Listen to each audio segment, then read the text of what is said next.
Parshas Pinchas is a story, once again, unfortunately, of a national tragedy, which after the failed attempt of Bilam to curse the Jewish nation, he devises another plan, and the plan is to somehow incite Jewish men to commit an act of immorality.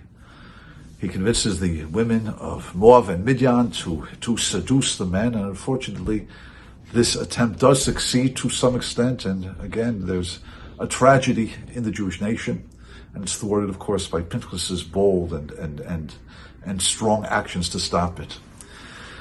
But the question is, what happened? What went wrong? And our sages say, and the Torah records, that the sin of immorality, of sexual immorality, was preceded by the worship of a certain false god called Baal Peor. And Baal Peor was a type of service. The service of Peor, it means Peor in Hebrew, means to sort of expose oneself, really implied just that.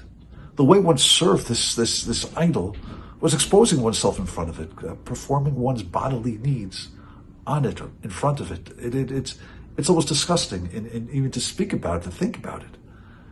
And the question is, what compels it? What would drive such a service of even an idol? At first glance, one thinks that the philosophy is somewhat primitive and unsophisticated. Yet when one delves into it, one understands, no, there's a sophistication behind that philosophy. Rav Chaim Shmulevitz says, really, what is it? Chaim Shmulevitz, the Bir Rosh Yeshiva, writes, he says, really it emanates from the drive of a human being to achieve greatness. In Hebrew, we call that Gadluta Adam, the greatness of the human being. And the greatness emanates from the fact that we have a neshama that is actually a part of the Almighty that lives inside of us. And then the neshama speaks to us and says, you have no limitations. There's anything is possible. You can be like Hashem. And of course, we have to feel that, and we have to strive for that. And we have to want to achieve that. And there's a greatness that exists inside of who we are. Yet when one inverts that drive, maybe perverts that drive to some extent, really one says, well, if there's no limitation inside of me, I'm really free to do whatever I want to do. I have no limitation. I can expose myself if I want to expose myself. I can be an animal if I want to be an animal because I'm completely free. I have no restraint. I'm unlimited. I have a greatness in me and I want to express that greatness. That was the service of Baal Peor. Be free.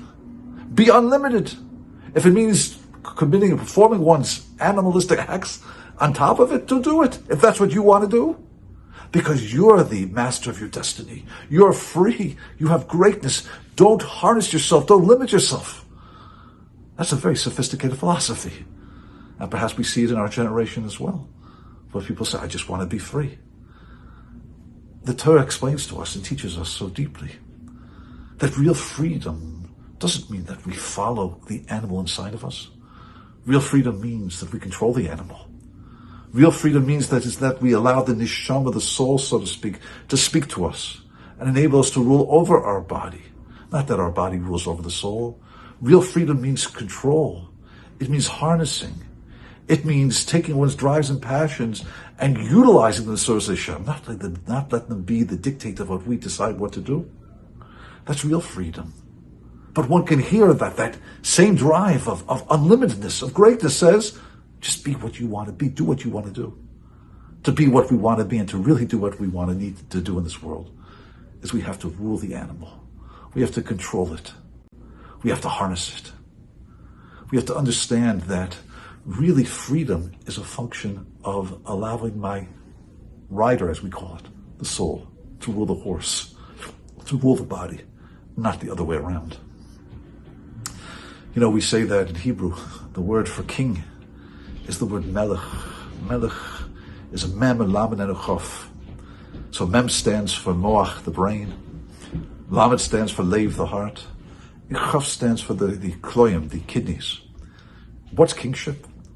With the mem, the brain comes first. That directs the emotion, the leiv, the heart. And together, intellect and emotion rule kloyim. Kloyim refers to passions, kidneys.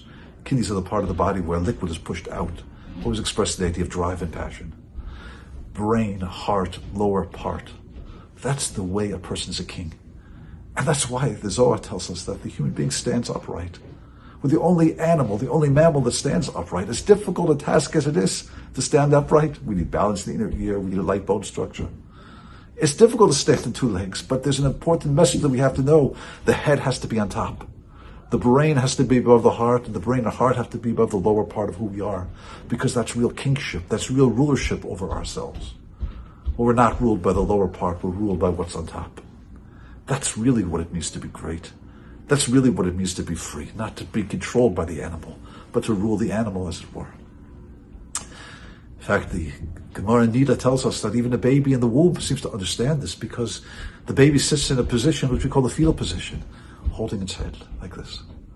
Because the baby in the womb understands the source of its nourishment, the source of its existence is in the head, because that's where the neshama resides, that's where the soul resides. So the baby knows that, and that's why the heads, it says, the hands hold the head, as it's in that fetal position inside the womb. That's our greatness. That's really what makes us great. You know, there's a beautiful word in Hebrew called tzaddik. Tzaddik is a righteous human being. And the question is, what does righteous mean? So if we look at the Hebrew language just for a moment, we could break the word tzaddik into three letters. A tzadi, a daled, and a kuf. Tzadi daled in Hebrew is a tzad, a side. In fact, it's the root of the word latsud, to hunt. Because what's hunting? When you trap, you make signs in a way that an animal goes in and then it's caught. Sad, like an English side. And the letter kuf in Hebrew means a monkey. Very interesting, a monkey. What's a tzaddik? One who tzad kof. He traps, he controls his monkey. He controls the animal inside of himself. He doesn't let the animal rule him, he rules over the animal. That's what creates a tzaddik. That's what creates greatness. That creates a person who's willing to give up his coat for someone else. A person who's willing to sacrifice his food for someone who needs it more. A person who's willing to reach into his pocket and give up his money because someone else needs it. That's ruling over the animal inside of ourselves, and that's true freedom. Because the animal doesn't rule me, I rule the animal. So in essence, Peor, the worship of this false god, which really says, be free. And the consequence of being free means I can express myself and do whatever I want to do. It's no surprise that immorality was right behind. It doesn't surprise us at all. But in essence, the lesson we have to learn from it is not to be shocked and surprised by such a vile service, but to understand and know that there is something in the human being that desires greatness, that wants no limitation, that understands that he has or she has no limitation. And sometimes that same drive will say, well, do whatever you want to do because you have no limitation. And that's a divine drive. But the challenge of being human means we have to focus it. We have to channel it. We have to utilize it properly so the neshama, the soul, which lives in the brain, rules the body. And by doing so, then we're truly free.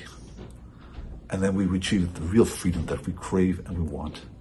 And that's where we achieve the greatness that truly lies inside each and every one of us. Wishing everybody a Shabbat Shalom.